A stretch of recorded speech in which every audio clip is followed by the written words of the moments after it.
Hi, I'm Lily Donovan, and this is my story or whatever. My family's been a bit of a mess since forever. Got a sister, Ellie, who's sort of like the crown jewel at home because of her bad heart.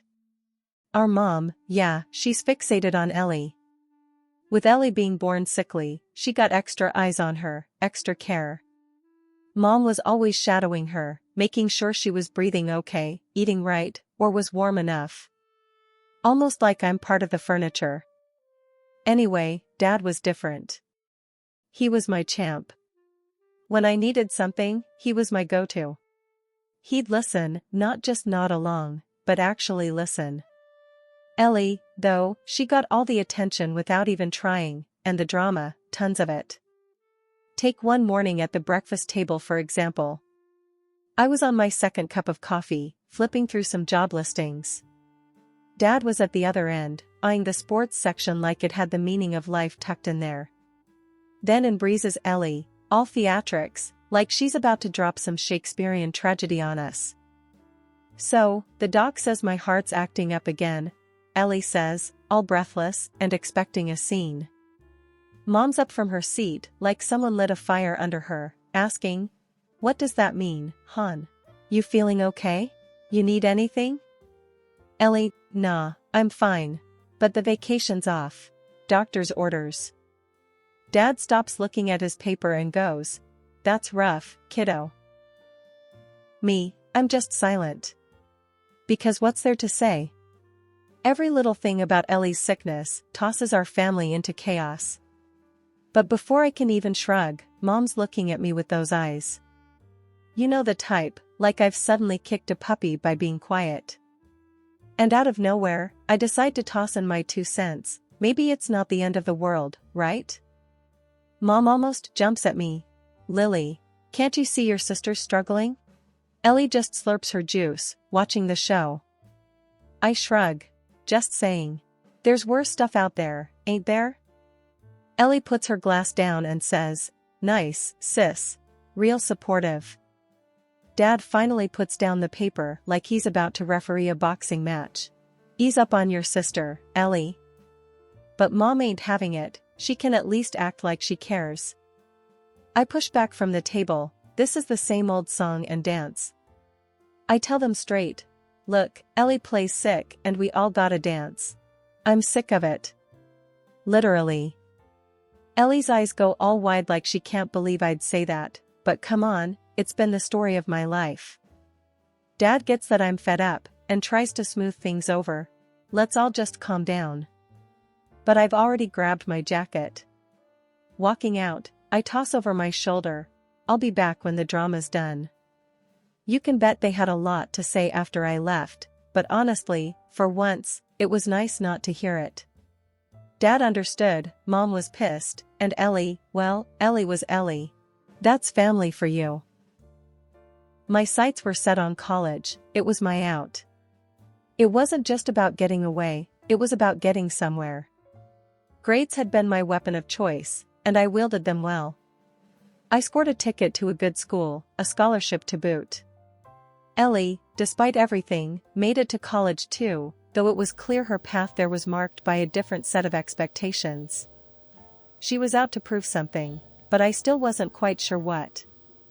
"You gotta aim high, Lil," Dad said once as we cleared plates, his hand landing heavy and sure on my shoulder. "Don't let anyone dim your lights, hear me?" "Yeah, Dad. I hear ya." I smiled, tucking those words close.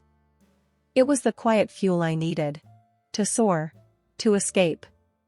To be more than just Lily Donovan, sister to the kid with the weak heart, daughter to a mother with uneven scales. College was a different world.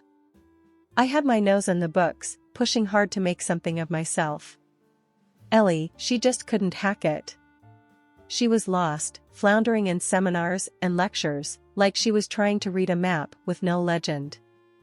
She dropped the news on me like a bomb, the tinny voice from my cell speaker signaling surrender. "College ain't my jam, Lily," Ellie said, her words lackluster. "I'm dropping out." I balanced the phone between my ear and shoulder, multitasking between the call and my constitutional law textbook. "You're bailing?" Just like that? Got better things lined up than being a brain like you, she snapped back. There was a heavy dose of her trademark venom in her voice. The same one that could turn from sweetie to serpent in a single sentence. So, what? You're skipping off into the sunset with the first guy who bats an eye? I snorted. Exactly, she hissed. Someone's gotta live a little while you bury yourself in those dusty books. Wouldn't want to die alone with cats as my only company. I squeezed the bridge of my nose.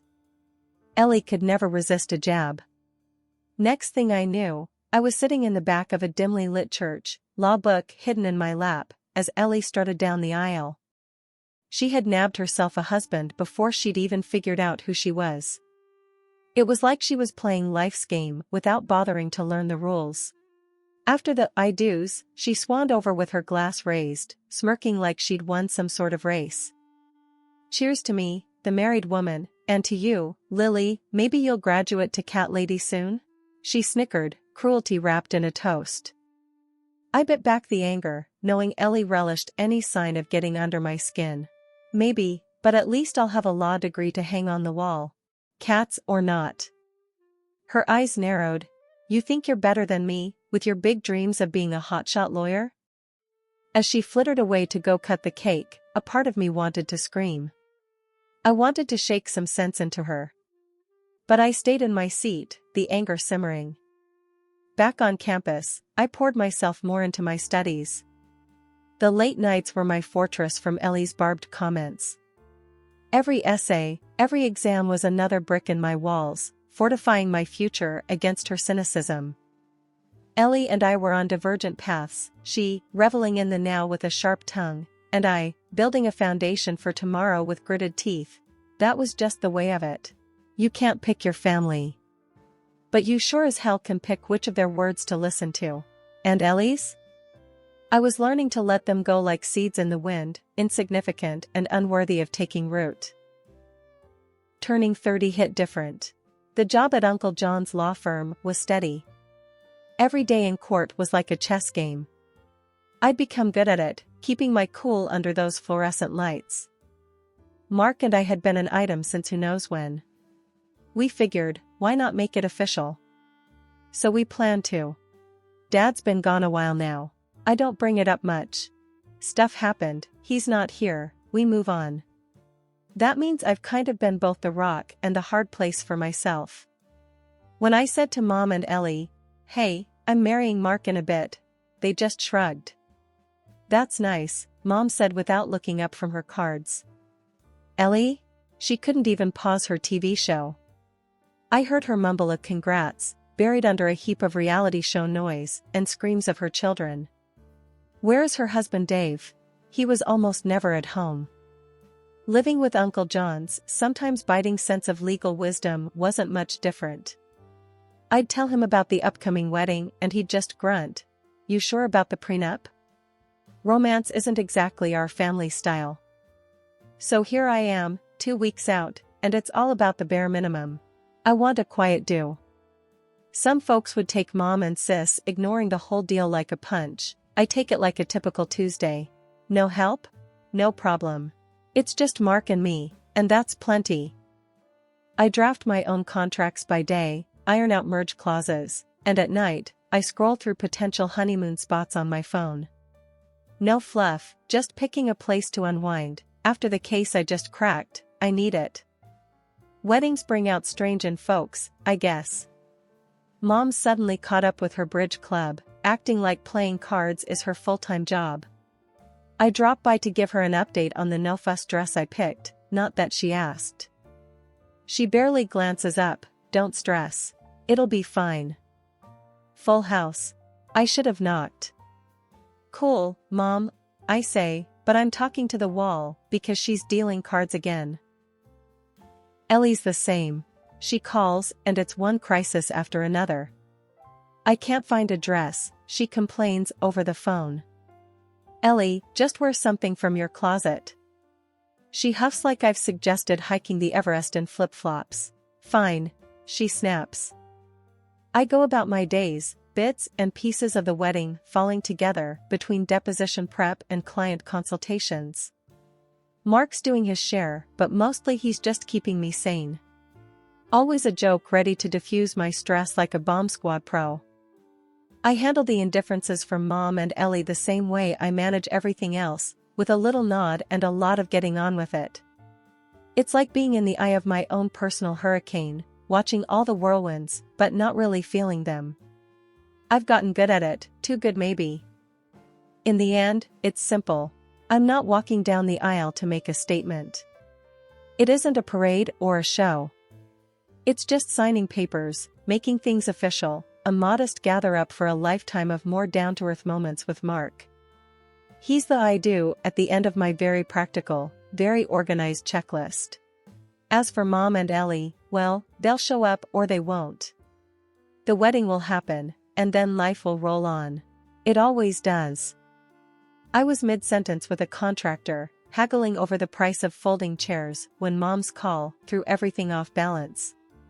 Her voice, usually as steady as a metronome, was all over the place, like a needle jumping grooves on a record. "Honey, Ellie's been left by her husband, with 2 kids," she said, and I could almost picture her hand fluttering to her chest, the way she does when the latest gossip hits. I was so stunned I almost dropped the phone. "What? You're joking." "No, dear. I wish I were. She's a mess. We're all in shock. It's just, would you consider postponing?" I bristled at the notion, felt that stubborn streak flare up. "Postpone? Mom, I've got a timetable tighter than a drum here. You know that."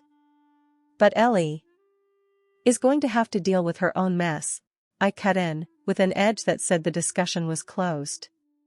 But Mom wasn't done. "She needs us, needs family. Maybe it's not a good time for a wedding?" I scoffed. "And when is it ever a good time, huh? Look, I'm sorry for Ellie, but life doesn't stop. Mine doesn't, at least." I turned to Mark, who had witnessed the tail end of the call, his eyebrows doing a high-wire act. "What now?" he asked, towing the line between concern and asking for the mess report. "Ellie's husband ditched her. Mom wants us to push back the wedding." His eyes widened slightly. "Wow. Are we?" I shook my head. "No way. We've bent over backward for this family enough." He nodded, his hand finding my shoulder, a silent signal of support. "All right. But you okay with that?" I took a deep breath, somewhere between frustration and determination. "Hell yes. It's our turn, Mark. We've done the waiting, the pleasing. Remember?" "I remember," he said, that low voice steady as ever. "It's just family is." I raised a hand. "Don't say complicated. It's overrated." Mark chuckled, a low rumble in his chest. "All right, tough cookie. You call the shots." A mix of guilt and relief swirled in me, but I pushed it down. I had enough on my plate without adding second helpings of pity for Ellie. Life ensued. I went back to ticking off checkboxes, ignoring the clawing feeling that comes with not being the good guy. Or in this case, the good sister. The day didn't start off great, and I could tell it was only destined to nosedive from there. Mark was trying to steer clear of any drama, but somehow, we wound up accepting the dinner invite at Mom's place. "Just a family get-together," she'd said. But I knew better.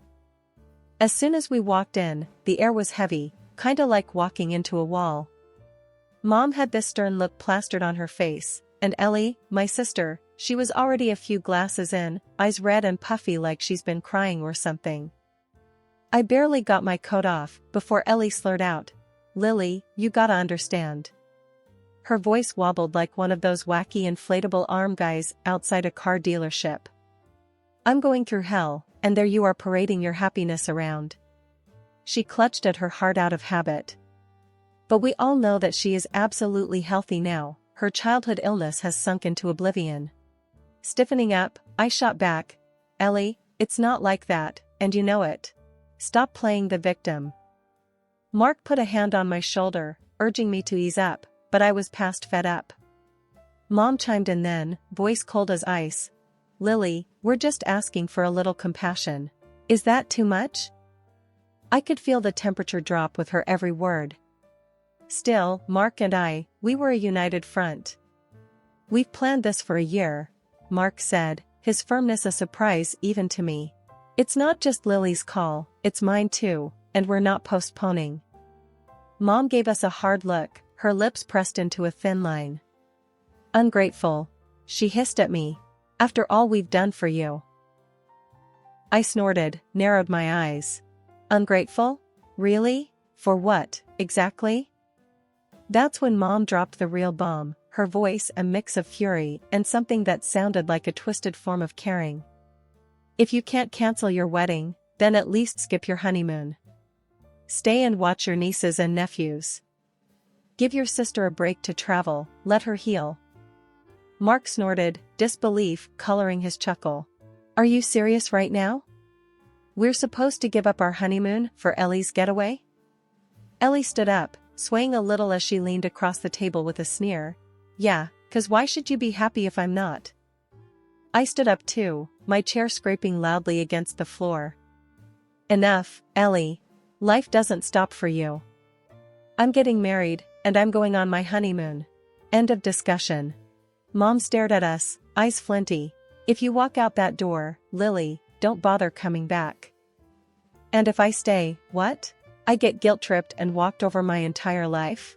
I snapped, already heading for the door. Mark was right behind me. Neither of us looked back, even as the door slammed shut with a sound that said more clearly than any words could, the line was drawn. It was us against them, and I was done playing by their crazy rules. I was knee-deep in Tool and Good Wishes when Uncle John's number lit up my phone. Ain't this the time when you're supposed to be getting pampered or something? Was his gruff opener when I answered. Yeah, well, you know how it goes.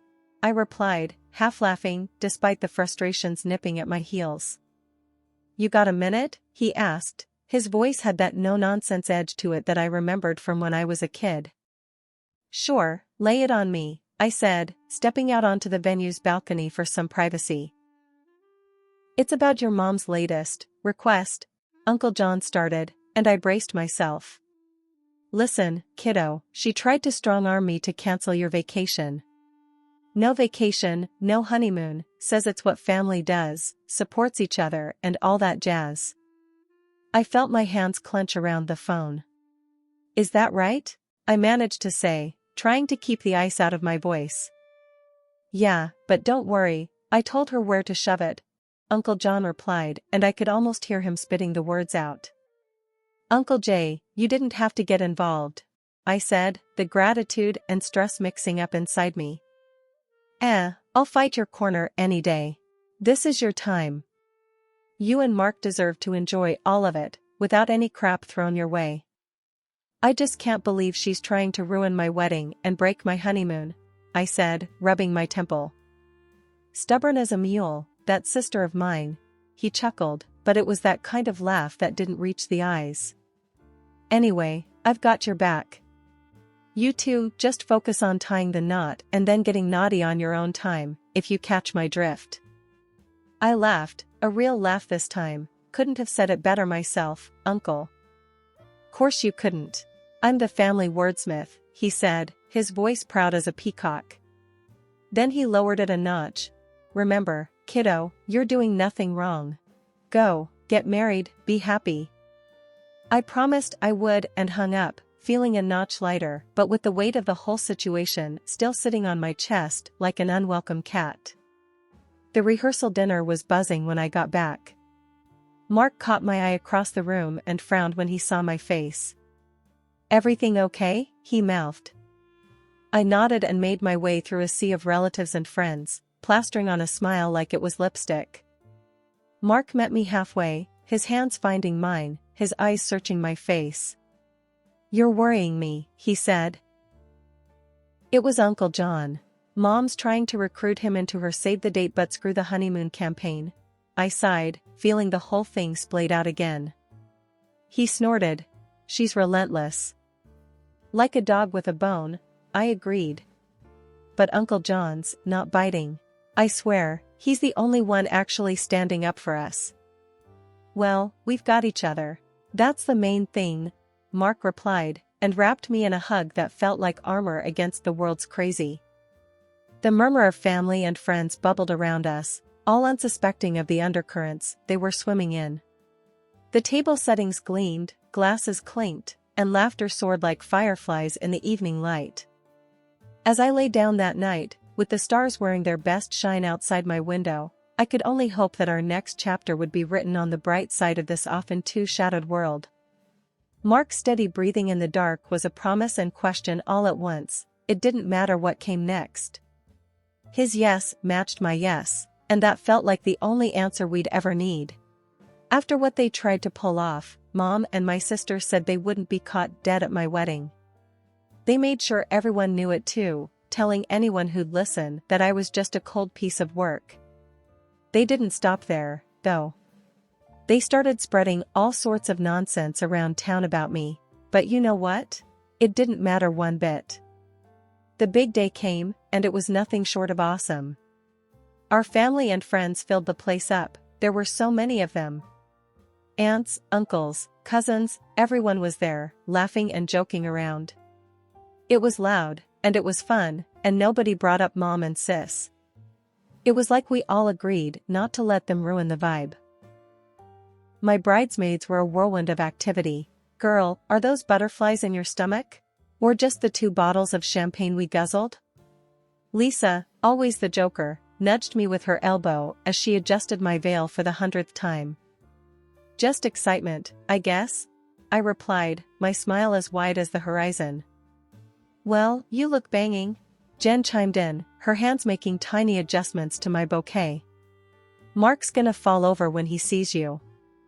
The ceremony space was filled with the tunes of a string quartet digging into my favorite classics, nothing fancy, just raw music that filled the soul. Damn, can you believe you're about to get hitched? Lisa sighed, her tough tone softened a touch by the moment. Believe it? I planned it, down to the last petal. I laughed as I peeked through the crack of the door at the guests filtering in. The ceremony was a blur of words and emotions. When it came time to exchange vows, Mark's voice filled the room. I promise to keep it real, to be your partner in crime, to have your back, and make you laugh when life sucks. I took a deep breath, my hands shaking just a little. I promise to always be honest, to support your crazy schemes, to love you even when you leave your socks on the floor. The room erupted into laughter and cheers, the love tangible in the air, like the warmth of the spring sun coming through the windows. As husband and wife, you may now kiss the bride, the officiant announced, and Mark wasted no time. It was the kind of kiss that said we were in this for the long haul, for better, for worse, and hell, even for the mundane. Later, as the party wound down, Uncle John found me, his face a little shiny from the festivities. You did good, kid. And if anyone gives you trouble, you send them my way. I will, Uncle Jay, thanks for everything, I said, meaning every word. As the night drew to a close, and the last stragglers left, Mark and I stood hand in hand, taking in the moment. Ready to start this adventure? He asked, squeezing my hand. I've never been more ready for anything in my life, I replied, and we stepped out into the cool night air. We climbed into the car, cans clattering behind us, a playful, just married sign taped to the back. I looked over at Mark, his face illuminated by the streetlights as we drove away. This is it, he said, his hand finding mine. This is us, I said, feeling the truth of it settle in my bones. My new hubby and I took off to this cozy beach spot for our honeymoon. Just us, the sun, and the sea. It was like a week-long chill pill. And nope, I did not call Mom or Sis. Not once. And I didn't miss them either. Yeah, family's supposed to be your rock, right? But sometimes, you gotta build your own foundation. That's what I did, and it's solid. I don't need that kind of crazy in my life, and I'm not about to invite it back in.